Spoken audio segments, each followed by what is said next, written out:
सब लोग कह रहे हैं कि क्या फर्क पड़ेगा चीन को, क्या फर्क पड़ेगा सिर्फ एप्स बैन करने से। विजय सरदाना, टिकटॉक हर दिन 3.5 करोड़ रुपए कमा रहा था हिंदुस्तान से। हर दिन का आंकड़ा है 3.5 करोड़ का। 2019 में अक्टूबर से दिसंबर के बीच 25 करोड़ कमाए थे उसने। लेकिन यह बात सिर्फ आज की कमाई की नहीं है विजय सरदाना।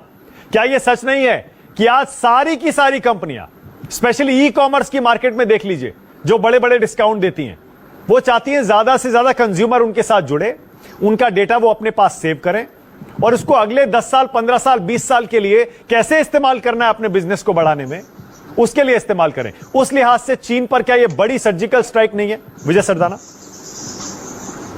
बहुत महत्वपूर्ण सवाल है ये।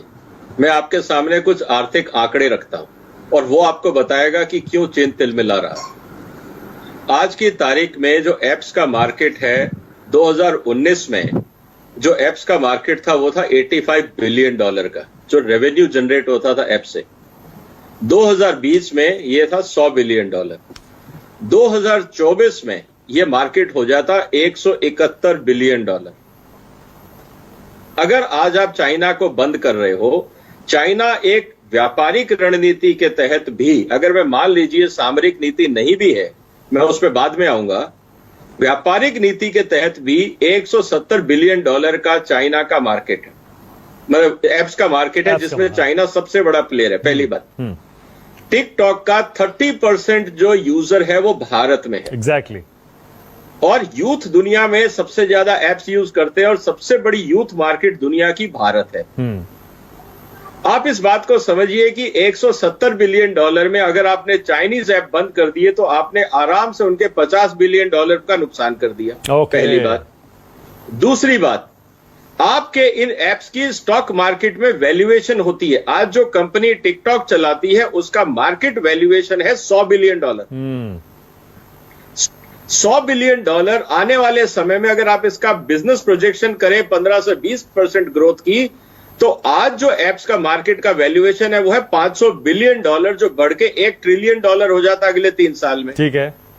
आपने उस पूरे बिजनेस प्लान का हवा निकाल दिया।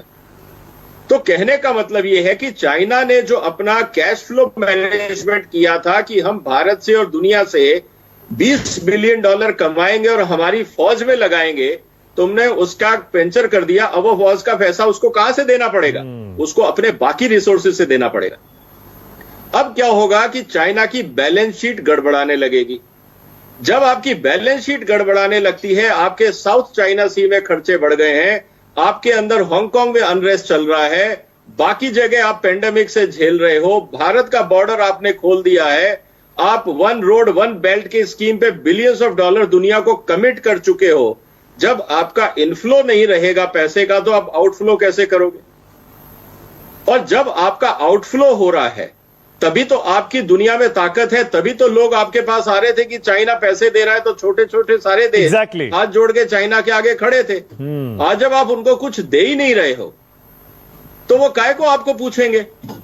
तो कहने का मतलब यह है कि यह कहना कि साहब 59 ऐप से क्या होगा, आपने उनकी वैल्यूएशन खत्म कर दी है। जो कंपनियां न्यूयॉर्क स्टॉक मार्केट में लिस्टेड हैं, बाकी स्टॉक मार्केट में लिस्टेड है, उनके लिए तो कैश फ्लो खत्म हो गया।